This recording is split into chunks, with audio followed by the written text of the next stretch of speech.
dead? Is VR dead? Who or what actually killed? Virtual reality is as stagnant as swamp water. Today we are going to be taking a very hard look at virtual reality. The next big thing. What happened? Quickly drying up. You've got my attention. Don't squander it.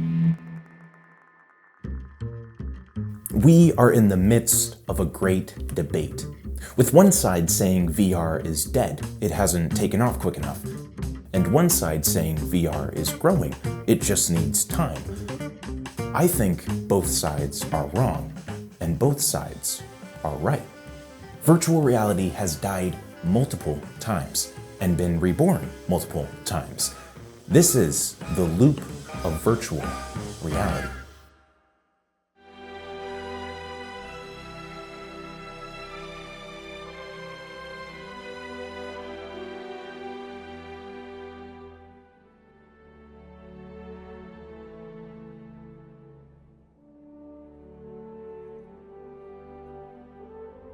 Now come the days of the king.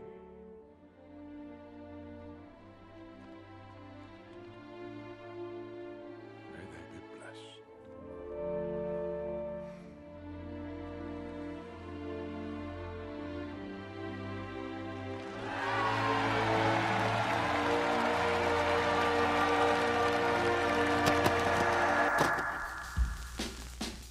All right, real quick, let's plant a tree.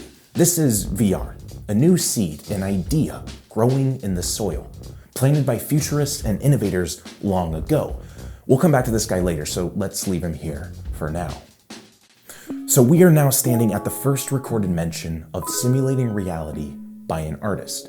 This is Robert Barker, and this is his creation, La Necha à coup de l'heure. Jose, did I say that right? Here, nearly 200 years ago, an artist attempts to bring the world to the viewer through 360 degrees. His creation was dope as hell, but for some reason, you don't see this style of painting too often in museums. You know, maybe it was too difficult to transport, or maybe the world just wasn't ready yet, but either way, the first idea of simulating reality is planted and grows.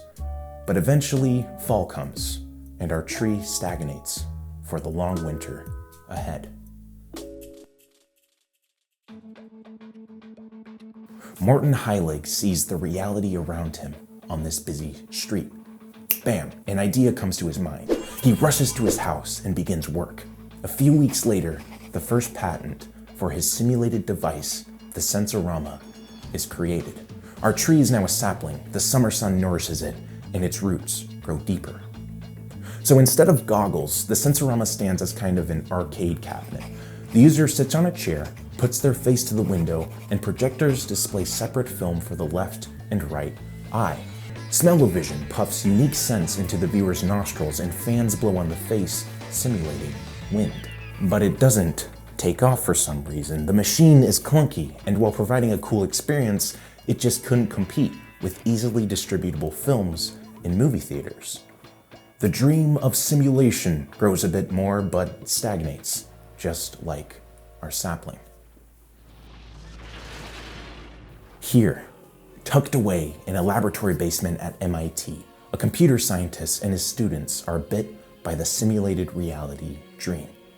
Instead of creating a device that displays 3D via a film camera, like the Sensorama, Ivan Sutherland and Bob Sproul build a pair of goggles or head device thing that connects digitally to a computer.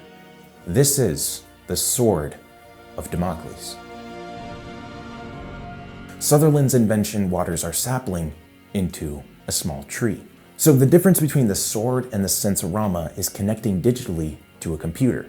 Rather than displaying a pre-recorded image, the sword of Damocles allows the viewer to actually control what they're seeing by moving their head and body, a key factor of simulating reality. The device itself now never makes it past the lab. It's a bit too clunky for the general public, but it was never really meant to. Instead, it drove forward research into computer graphics, ushering in the Pixars and the ID softwares to build beautiful CGI worlds for all of us to explore. Over the next 40 years, from the 1960s to the 90s, hundreds of developers begin working on the simulated dream of realities. Jaron Lanier coins the term virtual reality, and the world begins taking notice. Lawnmower Man, starring Pierce Brosnan, provides a glimpse, albeit a fantastical glimpse, into the technology. Can I say corny?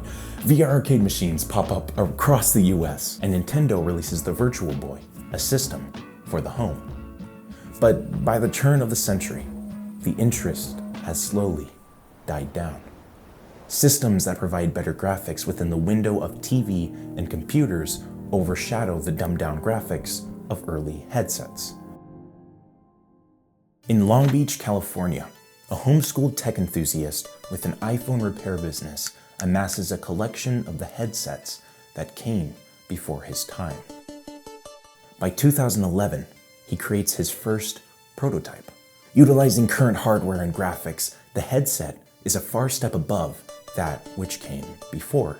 He shares his findings on an internet forum. Hey guys, I'm making great progress on my HMD kit. The goal is to start a Kickstarter project to fund it. I'm listing the organization as Oculus, and I plan on using that name on my VR projects from here on out. After manufacturing costs, shipping, and credit card fees, I should have about $10 left for a celebratory pizza and beer. A Kickstarter is launched, and the Oculus Rift is born. Over the next few years, Oculus grows to $1 billion company. HTC, Steam, and hundreds of other startups jump on the VR bandwagon. Which brings us to today.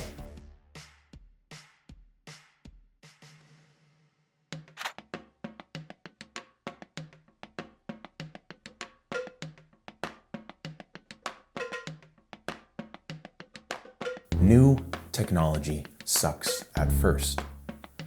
Computers were big and clunky until they were small and compact. Smartwatches were terrible in the 2000s. Until they weren't. Most technologies that fail because they only have one use. 3D TVs, only compatible with 3D movies. Virtual reality, on the other hand, is one of the special technologies that comes along once in a lifetime. A tool that has uses in every facet of our lives. Gaming, entertainment, education, medical, construction, architecture, real estate, data visualization, adult woohoo, storytelling, painting, coding, 3D modeling. You get the idea. And it can do that because it's the first way that we can simulate the experience of being alive. It simulates what it feels like to see, touch, and smell within these skeleton bones that we're all inhabiting for a short while. And with that comes both good and bad consequences that we can't even begin to fathom. And for that reason, I believe VR will continue to go through ups and downs, continue to be experimented with and grown upon until it reaches its full potential. Its potential to usher in new forms of communication without the need for words. Connect our globe through a digital dimension in a way that benefits our race rather than diminishes it. So folks, let's keep flowing forward before writing off VR as dead or alive. Forward through the digital doors to experiences never before possible in the physical reality.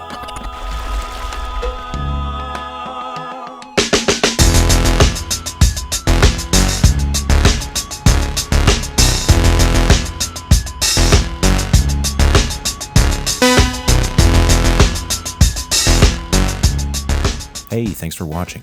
Click our Discord link to join the community.